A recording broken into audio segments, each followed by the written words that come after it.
Buenos días a todas, bienvenidas. Hoy quiero tocar varios puntos eh, que creo que tienen un mensaje muy importante y ojalá que podamos eh, no solo tomar esta horita para estudiarlo, sino realmente vivirlo en, en nuestra semana. Esta semana, como todas saben, vamos a leer dos parshiot, eh, la de Jucat y la de Balak. Maritza, tú que estás en Israel, solo van a leer Balak, ¿verdad? Sí, solamente leemos Balak, Entonces, Dios mediante, ya nos volvemos a eh, empatar. ¿cómo se dice? A sincronizar con Eretz Israel. Esta semana nosotros leemos dos parshiot, Eretz Israel lee una sola parsha, desde Shavuot estábamos como desincronizados y ya esta semana nos volvemos a sincronizar, la semana que viene todos leemos igual. Y son parshiot eh, muy llenas de historias, muy llenas de cuentos, con muchos mensajes, eh, por decirlo de alguna manera, fáciles de preparar un shiur sobre ellas. Pero hoy lo que quiero hacer con ustedes es mencionar algunos puntos que son importantes, pero quiero eh,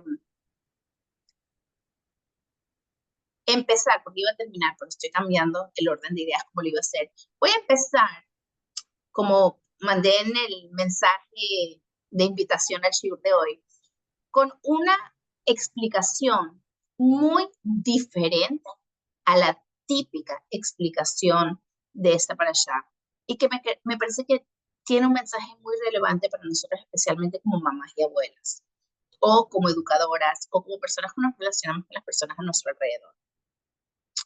Porque en la parashá de esta semana está el famoso momento en el que Moshe eh, le pega a la piedra.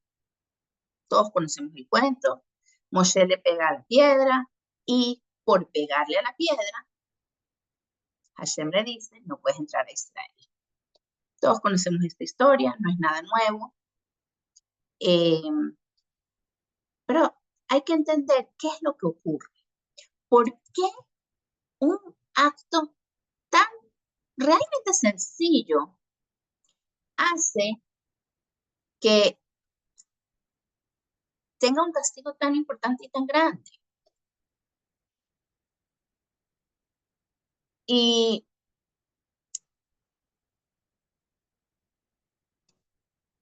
vamos a enfocarnos en una sola explicación, que es la explicación del Rogachover. Como he dicho muchas veces antes, el Rogachover, cuando uno trata de estudiar sus explicaciones, realmente son muy crípticas, muy difíciles de entender porque él no explica, él cita una Gemara, una Mishnah, un Humash, no sé qué, y uno como que va armando el rompecabezas.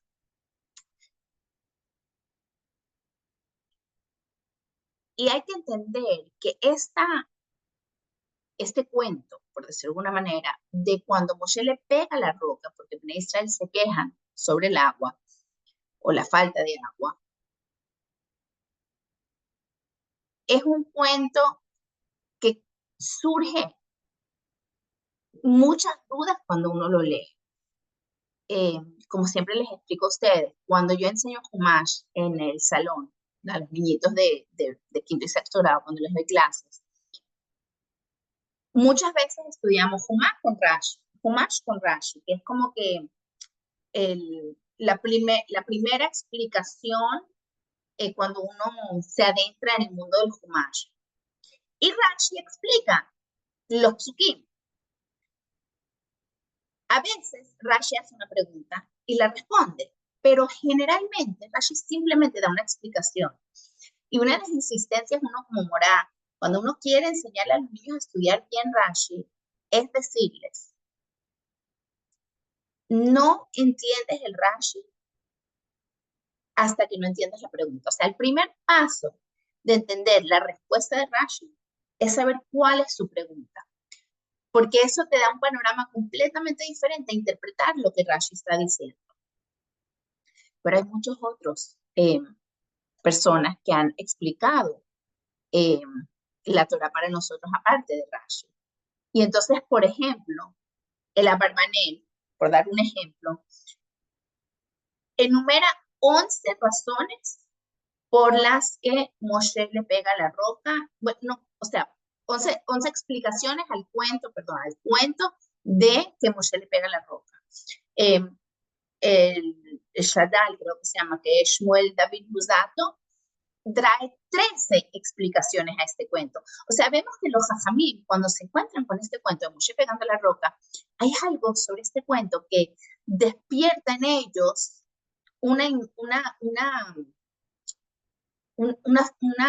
realmente una falta de entendimiento. Y para explicarlo, vamos a empezar viendo que en el Chumash, cuando Hashem le dice a Moshe, lo que va a hacer, ¿verdad? Hashem le dice a Moshe, agarra el palo, cajetamate, agarra el palo para, eh, para resolver el problema de agua que hay en este momento. Dice, vaya a Moshe ka'asher tzivahu. Y hizo Moshe como Dios le ordenó. Pero a los pocos psukim vuelve a decir las mismas palabras. Ka'asher Hashem tzivá. Vayas Moshe ka'asher Hashem tzivá. Pero esta vez solo dice Vayas Moshe ka'ashem tzivá. Hay una hey y una vav adicional en el cuento de la roca que no está en el segundo cuento. La primera vez dice Sibahu y la segunda vez Siba. Si tú lees las traducciones, el Chumash del lado de español o del lado de inglés o cualquier idioma que estés leyendo, no vas a ver diferencia. Ambos van a decir, hizo Moshe, como Hashem le ordenó. Pero si lo ves en el lado de hebreo, hay 2 letras de más.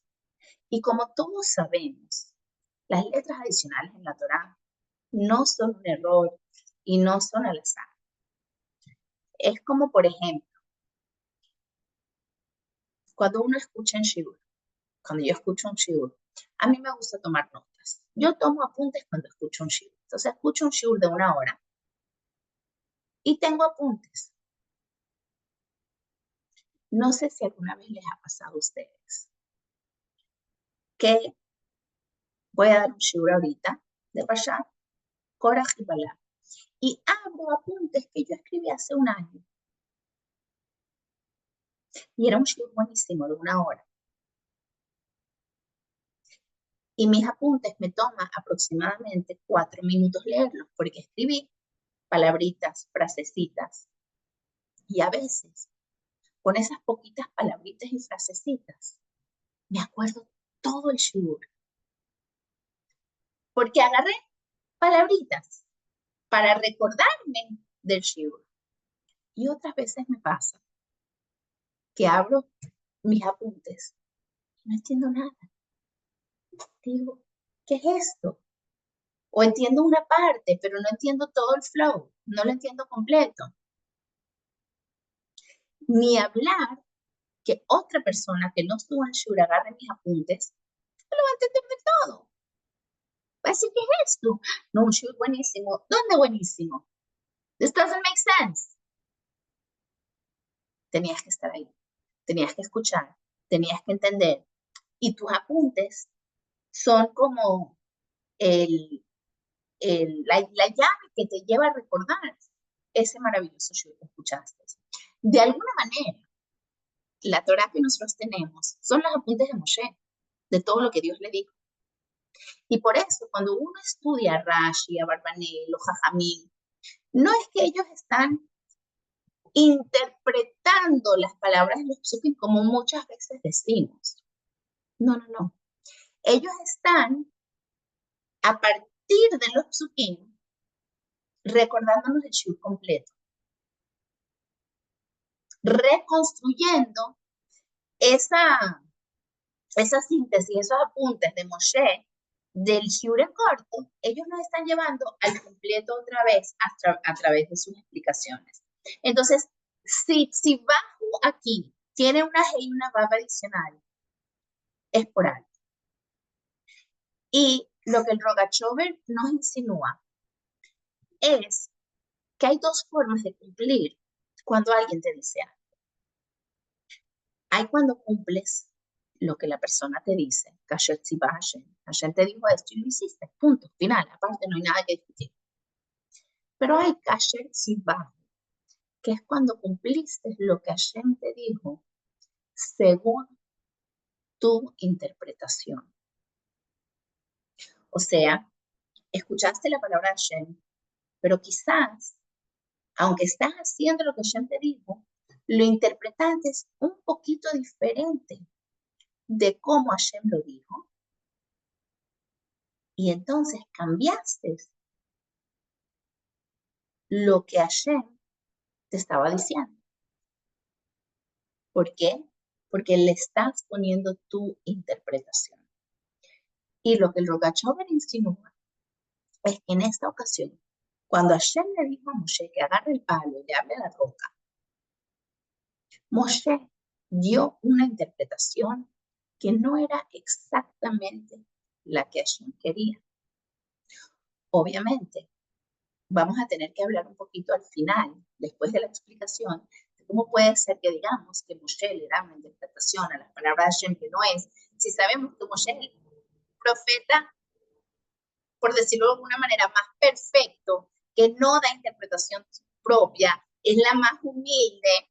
¿Cómo podemos decir que Moshe, o sea, para nosotros, Moshe Emet, no tiene sentido decir que Moshe le da su propia interpretación diferente a la de Hashem?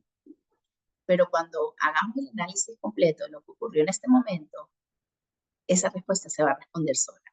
Si no la tienen, me la recuerdan al final y la analizamos, pero estoy segura que con el análisis que vamos a hacer, se van a autorresponder esta pregunta que estoy haciendo. Entonces vamos a tratar de entender cuál fue el error de Moshe o la interpretación de Moshe a estas palabras.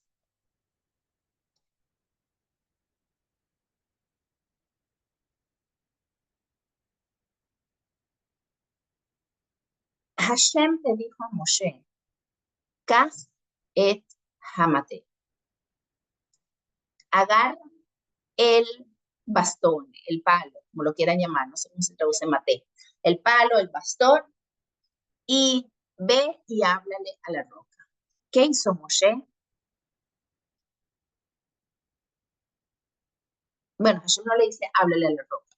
Las palabras del Chumash, déjame agarrar un Chumash, lo hablo aquí mismo.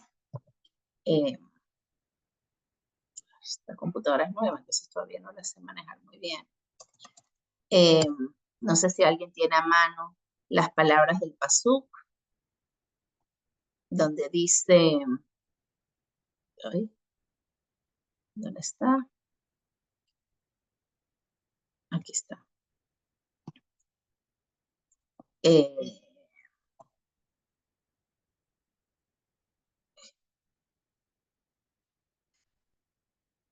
Perdonen, en un segundo es que se los quiero leer del Humash porque es otra.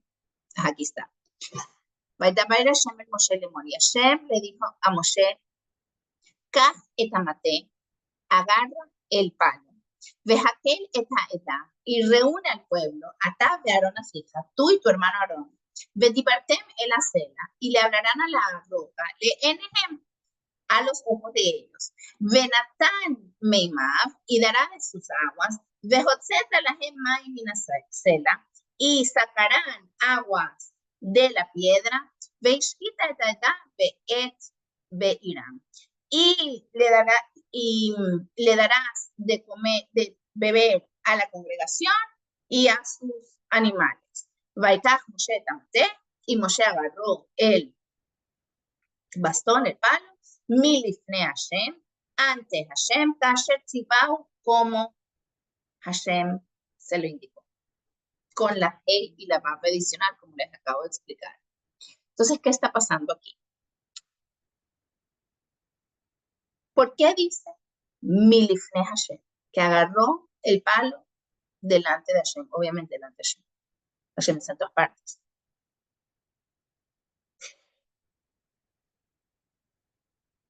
Y según el Rogachover, aquí lo que ocurre es algo muy interesante. Escuchen esto. ¿Cuál palo agarró Moshe? Ay, me sale que hay alguien esperando, no me di cuenta. ¿Cuál palo agarró Moshe? Como dice milifne Hashem, el Rogachover nos indica que Moshe fue al Kodesh Kodashim. ¿Se acuerdan cómo terminó la semana pasada la parashá? La semana pasada la parashá terminó contándonos que hubo una rebelión de Korah y que Moshe y Hashem, para demostrarle a Israel que no era una cuestión de nepotismo, sino que Hashem había elegido a Aarón como Cohen Gadol, habían dicho que cada uno de los príncipes agarren un palo y lo pongan enfrente del Kodesh Kodashim o en el Kodesh Kodashim, y que el árbol que brotara con almendras, y vamos a saber que era el elegido de Hashem. Y efectivamente, el palo de Aarón floreció. Ahorita, inmediatamente, Hashem le está diciendo a Moshe, agarra el palo. ¿Cuál palo agarra Moshe? El de Aarón. El palo que acababa de florecer para indicar que Aarón es el elegido de Hashem. Y entonces, con ese palo, él le da la roca y la roca da el agua. Y estas aguas en la Torá se denominan Mei Meribá, las aguas de discusión, de lo opuesto a Shalom. Y generalmente lo interpretamos, ¿por qué?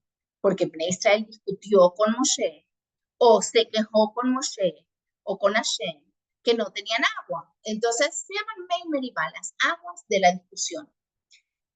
Hoy vamos a verlo de una manera completamente diferente. El Rogachover dice que hay que entender cuál es la función del agua en la vida judía. El agua tiene muchas funciones. La principal, la que todos pensamos, es beber. Todos sabemos que necesitamos beber para vivir. Necesitamos agua para vivir.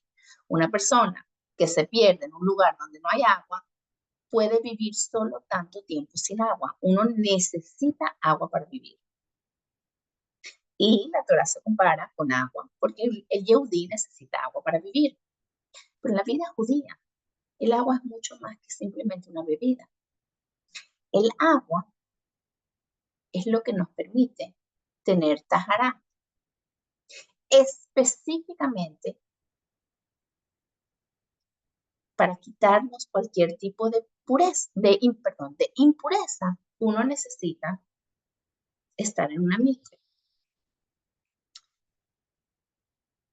Ahora,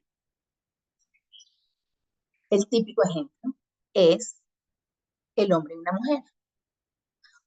En su relación matrimonial, la mujer, todos los meses, después de menstruar, debe entrar en la mikve para purificarse, pero no es que se está purificando ella, sino está purificando su relación con su pareja.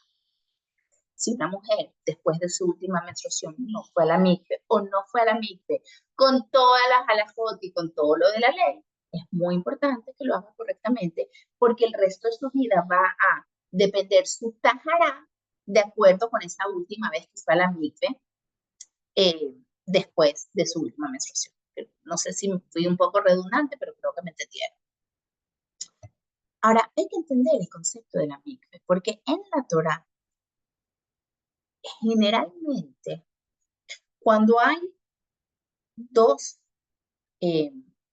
voy a llamarlo objetos, ¿ok? Aunque estoy usando una palabra un poquito incorrecta, pero para que me entiendan. Cuando hay dos objetos, o dos entidades, llamémoslo dos entidades. Cuando hay dos entidades, una está en Tum'a y la otra está en Tahara y están en contacto. ¿Qué ocurre? Depende. Depende si el objeto que está en Tum'a, cuando está en contacto con el objeto que está en Tahara, va a influenciarle dependiendo del objeto que está en Tahara, en qué tipo de objeto es. Hay dos tipos de objetos, entidades, puedo usar la palabra entidades. Hay dos tipos de entidades. La entidad que es Mekabel Tumá y la entidad que no es Mekabel Tumá. La entidad que recibe Tumá y la entidad que no recibe Tumá. Entonces, generalmente, cuando un objeto que está impuro se conecta con un objeto, una entidad que es Mekabel Tumá, entonces, por estar en contacto con algo impuro, este se vuelve impuro también. Típico ejemplo, el ser humano. El ser humano es Mekabel Tumá. Entonces, vas a un cementerio, estás en contacto con una persona muerta, inmediatamente tú completamente estás en un estado de Tumá. ¿Por qué? Porque estuviste en contacto. Ahora hay cosas que son Mekabel Tumá y hay cosas que no son Mekabel Tumá. La mikve para las aguas podrían ser un elemento que sí recibe Tumá. Pero en el caso de que una persona entre en la mikve, entonces no, o sea, tú pensarías que la persona está entrando impura, debería afectar las aguas de la mikve, pero no es así, sino que las aguas de la mikve afectan a la persona y purifican a la persona. Pero ¿cuándo es eso? Cuando la mikve está construida correctamente. Una mikve tiene que tener ciertos elementos para que no reciba tumá y pueda, en vez de ser influenciada por la persona, ser la que influencia a la persona. Entonces, en vez de recibir la tumá de la persona, es la que purifica a la persona. Típico ejemplo, una madera. Una madera, Mekabel tumá, recibe tumá. Entonces, ¿qué pasa? El Rogachover dice una explicación fascinante y dice, ¿qué pasó? Pues los judíos no tenían agua. Van a donde Moshe y le dicen a Moshe, necesitamos agua, no solo para beber, para ir a la mikve, para que haya shalom bayit, relación de pareja, necesitamos agua. Moshe agarra el palo de Aarón que acaba de florecer y con eso crea la fuente de agua, pero al ser con madera, que es Mekabel Tumá, puedes beber esa agua, pero no puedes purificarte en esa agua. No era lo que Hashem quería. Hashem quería que Moshe use no el palo de Aarón, sino el palo de Moshe. Moshe también tenía un palo. Todos sabemos que Moshe tenía un palo. El famoso palo con el que abre el mar. Todos conocemos el palo de Moshe. ¿Y de qué estaba hecho el palo de Moshe? Según nuestra Jajamim, el palo de Moshe estaba hecho de zafiro. El zafiro es una piedra preciosa que no es mecabel tomar, que no recibe tomar. Si Moshe hubiera usado ese palo para ser la fuente de la mikve, de las aguas, en ese momento, sí hubieran podido usar la mikve. Pero ¿cómo puede ser? ¿Cómo puede ser que Moshe usa un palo que no es el que Hashem quiere? Acabamos de decirlo, Moshe es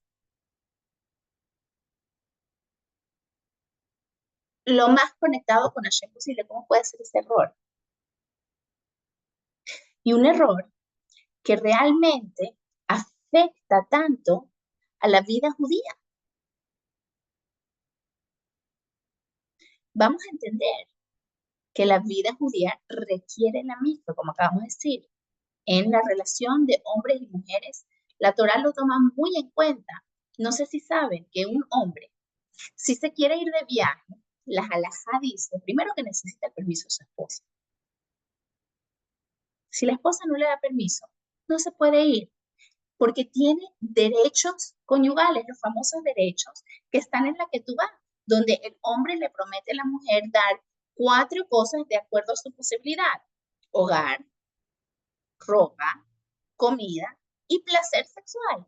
Y entonces la mujer tiene ese derecho, y si la mujer le dice no quiero que te vayas, el hombre no puede viajar, porque se le da mucha importancia a esa relación del hombre y la mujer, porque el hombre y la mujer son absolutamente diferentes, lo sabemos, son Esh y Esh, son fuego y fuego, y solamente la unión verdadera y real entre un hombre y mujer se puede lograr cuando hay algo que trasciende a ambos, que permite crear de alguna manera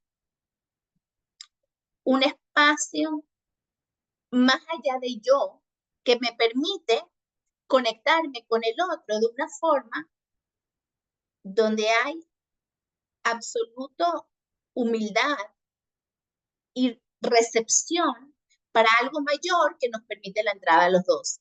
Creo que lo dije aquí como un ejemplo una vez, pero yo siempre, cuando hablo con las novias, muchas veces, creo que ya lo he dicho en este show, pero lo voy a repetir, muchas veces cuando hablo con las novias les digo que un hombre y una mujer de alguna manera son como 2 imanes.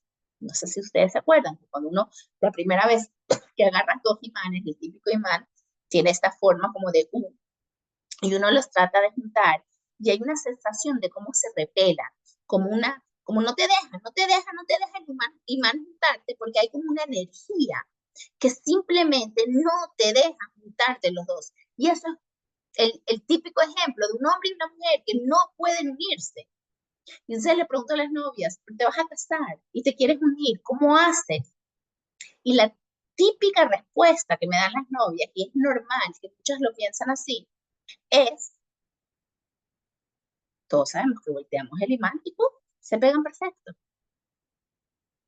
Y me lo dicen como que de alguna manera eh, con un sentimiento de orgullo, como I figured it out, ¿no? O sea, lo logré entender.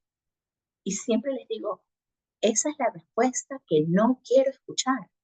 Porque si esta es la respuesta del hombre y la mujer, y tú me estás diciendo que para unirse uno de los dos tiene que completamente voltearse, esa es una relación no sana.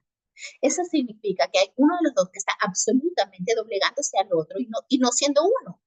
Y eso no puede ser la respuesta a una relación sana de un hombre y una mujer.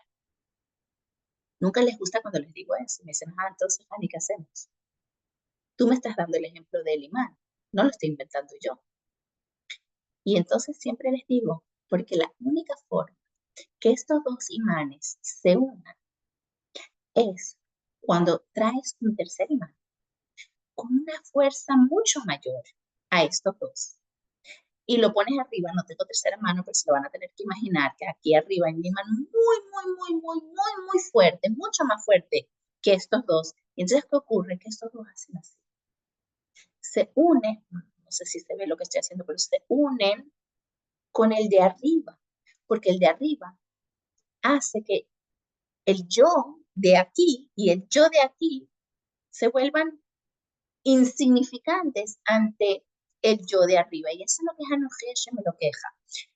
Eso es como uno busca una unión absoluta entre un hombre y una mujer. Ahora Moshe, precisamente por su nivel espiritual tan elevado, no entendía, le costaba la parte física de la relación. Moshe nos llevó por 40 años en un desierto. Señoras, desierto por definición es un lugar de falta de placer físico, de falta de lujos, de falta de, de comodidad, ¿ok? Pero para Moshe, vida es Hashem, no comodidad, no lujos, no placer, más. Moshe se separó de su esposa. Era una de las, lo hablamos la otra vez, de las quejas de Miriam y Aarón y la preocupación de Miriam y Aarón acerca de Moshe. Se había separado absolutamente de su esposa, que para Moshe era correcto. ¿Qué pasa? La relación de Moshe es simplemente tan espiritual que lo único que importa es Hashem.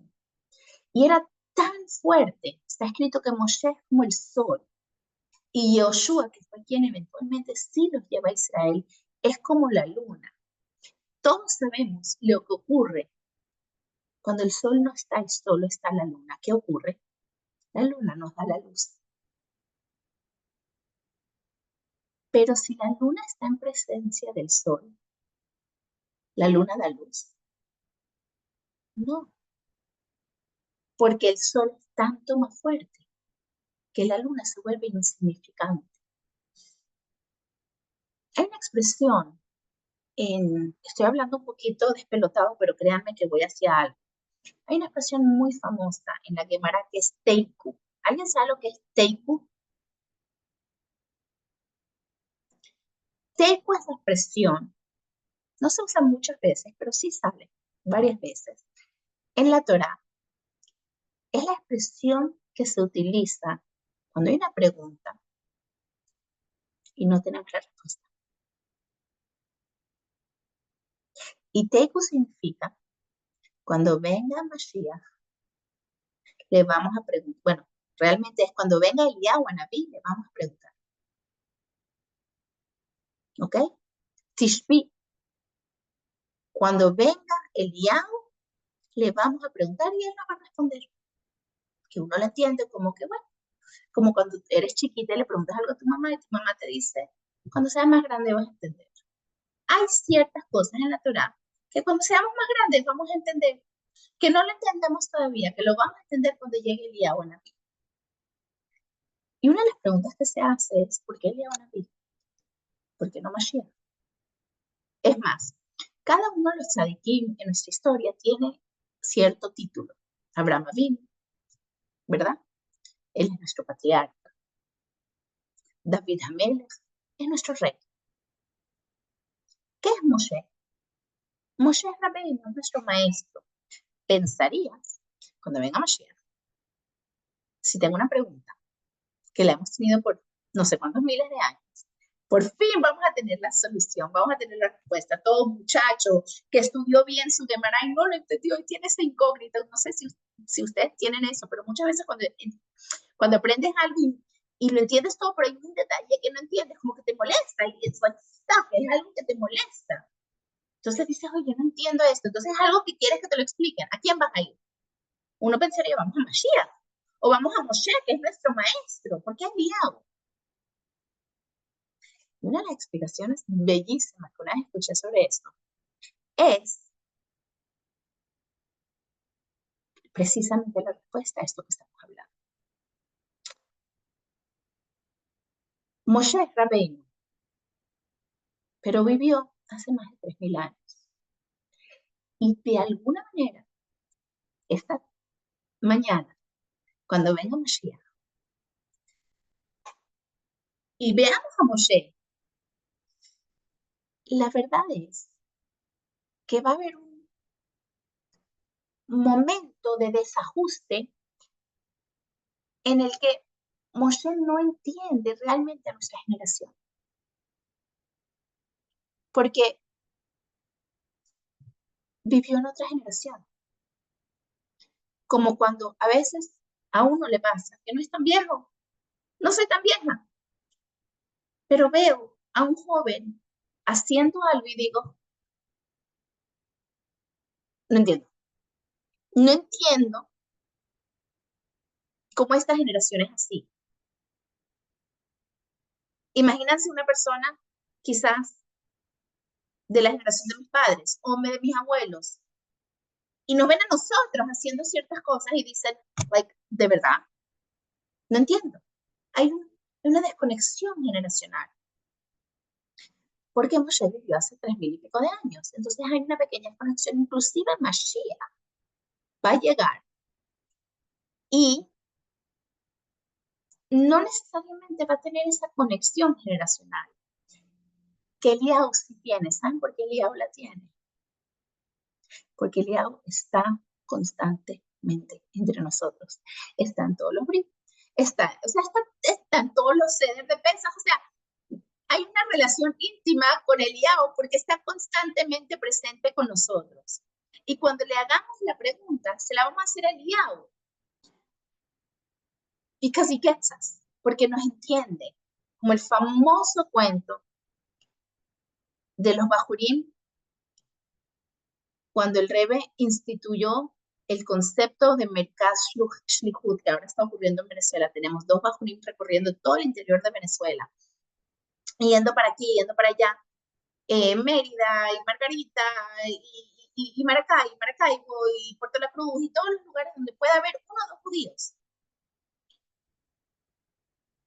Y la primera vez que el Rebbe instituyó eso, fueron bajurín, son jóvenes, son niños realmente, mucha barba, pero son jóvenes. Y volvieron a 770 y se dieron cuenta que todo el tiempo les hacían las mismas preguntas. Y en ese momento era mucho sobre el holocausto, cómo pudo haber pasado el holocausto, y otras preguntas típicas que se les hacían. Y le pidieron a los secretarios del Rebbe, a la oficina del Rebbe, ¿por qué no preparamos un panfleto con las respuestas a las preguntas típicas que recibimos? Para que cuando vayamos al mercado tengamos las respuestas para dar, porque a veces nos agarran y de verdad no saben qué responder. Y los secretarios les pareció una muy buena idea. Le dijeron al Rebbe, mira, vamos a hacer un panfleto para que los muchachos cuando salgan al mercado tengan las respuestas para darle a las personas las preguntas que hacen. Y la famosa respuesta del Rebbe fue no. No vamos a hacer un panfleto. Porque cuando tú respondes, tú no respondes a una pregunta. Tú respondes a una persona. Y lo que no dijo el Rebbe, y lo estoy diciendo yo, a veces es preferible no tener una respuesta con empatía a tener una respuesta paletreada que no está tomando en cuenta a la persona. Por darles un ejemplo, si alguien te va a decir cómo pudo haber pasado el holocausto, alguien que es un sobreviviente o que su papá es un sobreviviente, y tú le dices, no, el holocausto pasó por... What? What are you doing? ¿Qué estás haciendo? ¿Qué estás diciendo? Es preferible decir, no tengo una respuesta. Hay cosas que no tengo respuesta, pero tengo un abrazo. Estoy aquí para ti. ¿Me están entendiendo? Eso es tan importante. Es tan importante no solo con el holocausto, es un buen ejemplo, pero eso aplica a tantos momentos en la vida donde alguien está pasando por una situación difícil. Y quizás a ti no te parece difícil, pero para esa persona es difícil. Quizás un niño, quizás tu hijo está pasando por un momento que para él es fin de mundo. And you're like, really? Fin de mundo. Pero para él es fin del mundo. Este no es el momento de decirle, mi vida no es fin del mundo. Simplemente dar un abrazo y decir, I'm here for you.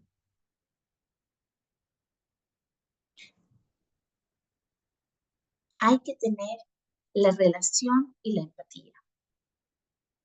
Moshe era tan, pero tan humilde que cuando Hashem le dijo, agarra el palo, dijo, el palo, jámate, el palo, refiriéndose al palo más importante, no puede ser el mío.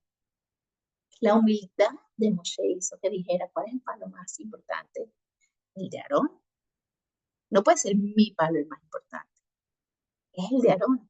Ojalá pensáramos todos así, que lo de la otra persona es más importante que lo de uno, especialmente en una relación de pareja. Y agarró el palo de Aarón, precisamente por su humildad. Precisamente por eso las aguas no eran aguas purificadas, que podían hacer lekadesh ta'am, de santificar al pueblo, como está escrito en el pasuk. Dice,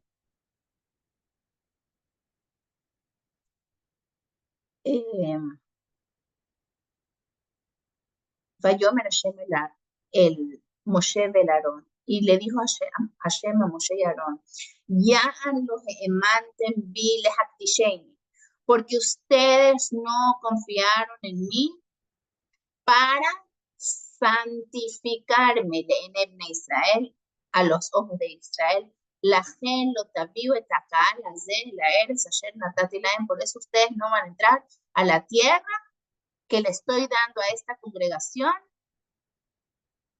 Heima Mei Meribá.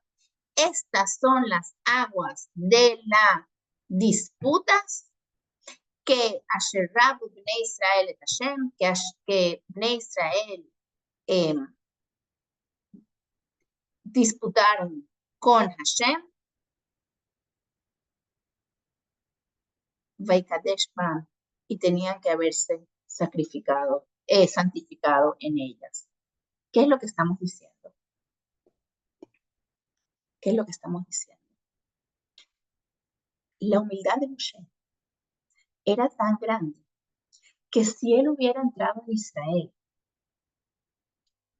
su sol era tan grande, su kedushá era tan grande que hubiera sido muy difícil llevar la conexión con lo que iba a ser necesario una vez que entren en Israel. Recuérdense que en el desierto la relación con Hashem es espiritual. Maná del cielo, Ananea Kabod, las nubes de la gloria, el agua de Miriam, todo era milagroso, espiritual, estudio. Llegan a Israel y tienen que entrar a una vida terrenal. Moshe estaba diseñado para quedarse para llevar a Israel en un mundo muy espiritual, tan espiritual que no entendía esa pasión entre un hombre y una mujer. Claro que ya sí, pero esa pasión natural que tienen los hombres y las mujeres, esas ganas de comer carne que pidieron de Israel, él no le entendía, ¿tienes verdad que en esta carne? No, porque necesito sentir el gustico, el sabor, el juguito que me sale de la grasita. Yo no entendía eso. Entendía que hay que comer, bueno, tienes maná suficiente. Moshe dijo, esto no es conmigo. Y ella me dijo, yo sé que esto no es contigo, pero tienes que darle la carne. Bnei Israel están diseñados, el ser humano está diseñado para vivir en un mundo con pasiones, con lujos, con terrenal y poderlo elevar. Moshe no tenía esa relación. Su humildad era tal con el mundo, con Hashem, con Aarón, que agarró el palo porque no entendía la necesidad de la mikve para algo terrenal. Y en su humildad dice, mi palo no puede ser el que es, vamos a usar el palo de Aarón, tiene que ser el de Aarón, siempre poniendo al otro de primero, siempre poniendo a Hashem de primero, siempre poniendo la espiritualidad de primero. Y entonces Hashem le dice, como tú no entiendes la fisicalidad, no puede ser quien entra a Israel y opaque a quien sí puede entender que es Yoshua y que por eso él tiene que ser el líder, que entra y lleva Israel adentro. ¿Qué nos enseña toda esta explicación? Una de las miles de explicaciones que hay sobre el cuento de Mei Meribá. Mei Meribá aquí se refiere a la Meribá que no había el Shalom Bayit entre hombres y mujeres porque no había la mikve. No se refiere a que estaban peleando con Hashem. Se refiere a que no había el Shalom Bayit como debería haberlo en ese momento en el Midbar. Y este cuento nos enseña, esta interpretación nos enseña muchas cosas. Lo principal es que todos tenemos posiciones en las que estamos rodeados por personas que tienen una forma de ver la vida diferente a la de uno. Como hablamos antes, hijos, cónyuges, amigos, etc. Ya entramos en Israel, ya no estamos en el Midbar. Nosotros ya estamos en esa etapa, y si ni siquiera estamos en la etapa que entra en Israel, sino que estamos en la etapa de a punto de recibir a Moshiach. Una de las cosas importantes es tener la capacidad de diferir, tener la capacidad de realmente conectarnos con los que están a nuestro alrededor, pero también entender que cada aspecto de la vida puede llevarse a cabo de dos maneras. De la física, absolutamente, típico ejemplo, pasión entre un hombre y una mujer. Puede ser lo más corrupto que hay, pero también puede ser lo más elevado que hay. Nuestra misión es agarrar cada aspecto de la vida física y realmente tratar de conectarla con Hashem. Pero de verdad. Y eso lo vemos en esta parashá tantas veces. La parashá empieza con Jucat. Zot Jucat Torah. Este es el Jok de la Torah. ¿Y a qué se refiere la paraduma? Todos lo sabemos. Que la forma de purificarse de nuestras impurezas es a través de hacer unas cenizas de la paraduma y mezclarlas con agua y todo el proceso. Dice nuestro jajamí, ¿por qué una pará? ¿Por qué una vaca? ¿Por qué un becerro? Y nuestro jajamí me explica que la fuente de todos los pecados, que eventualmente son las que llevan a todas las impurezas, es el becerro de oro. El mismo becerro que es el que hizo que te impurifiques, que es la fuente de tu impureza, el mismo becerro lo puedes utilizar para purificarte. El becerro no es malo ni bueno. It's what you make of it. Es lo que tú haces con eso.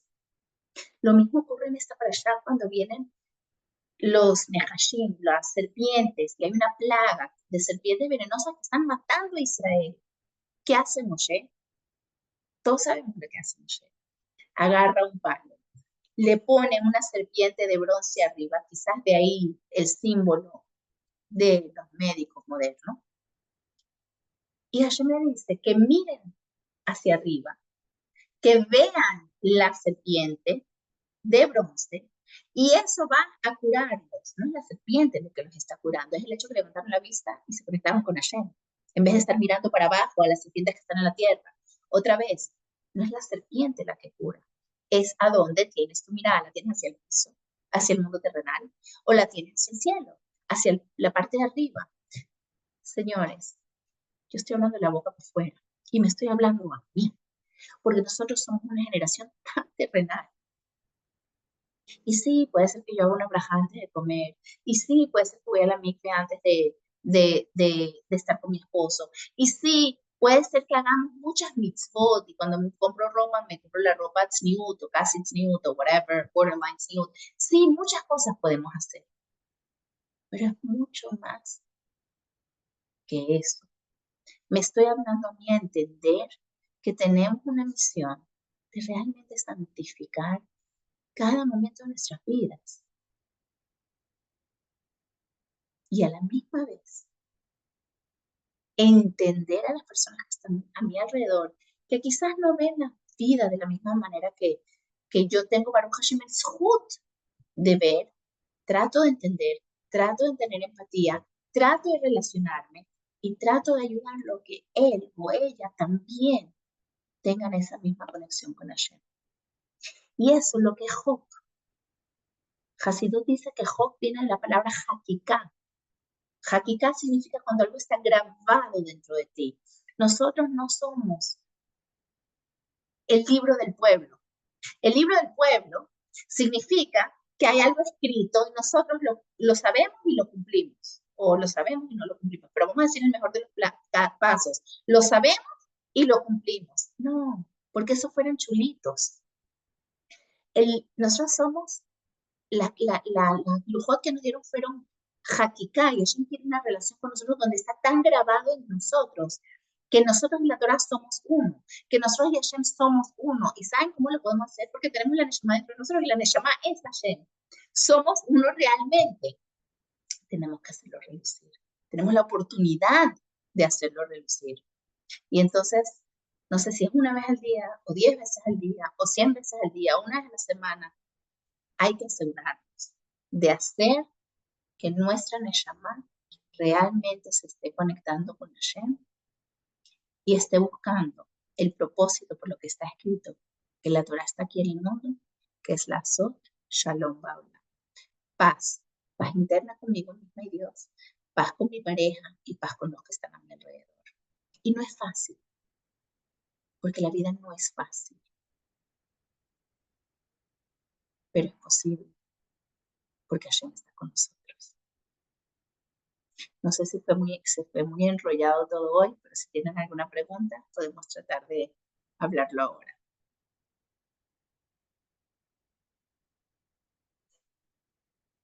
Uy, mucho silencio.